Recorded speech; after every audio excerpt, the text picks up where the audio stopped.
بسم اللہ الرحمن الرحیم۔ وزیر اعظم عمران خان کی زیر صدارت گنے کی سرکاری قیمت مقرر کرنے سے متعلق اجلاس ہوا۔ اجلاس میں گنے کی سرکاری قیمت کے تعین کے حوالے سے مختلف مراحت کا جائزہ لیا گیا۔ میڈیا رپورٹ کے مطابق وزیر اعظم عمران خان کی زیر صدارت گنے کی سرکاری قیمت مقرر کرنے سے متعلق اجلاس ہوا۔ اجلاس میں گنے کی سرکاری قیمت کے تعین کے حوالے سے مختلف مراحت کا جائزہ لیا گیا۔ اجلاس میں وزیر اعلیٰ پنجاب عثمان بزدار، وفاقی وزیر اسد عمر اور دیگر متعلقہ حکام شریک ہوئے۔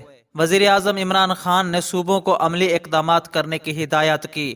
وزیر اعظم نے اقتصادی کمیٹی کے فیصلے پر اطمینان کا اظہار کرتے ہوئے کہا ہے کہ زرعی اور صنعتی شعبے کی ترقی کو مساوی طور پر یقینی بنایا جائے گا۔ گنے کی مقرر کردہ سرکاری قیمت سے کسانوں کی حوصلہ افزائی ہونی چاہیے۔ تو ناظرین، آپ کا اس بارے میں کیا خیال ہے؟ نیچے کمنٹ باکس میں اپنی قیمتی رائے کا اظہار ضرور کریں۔ اللہ حافظ۔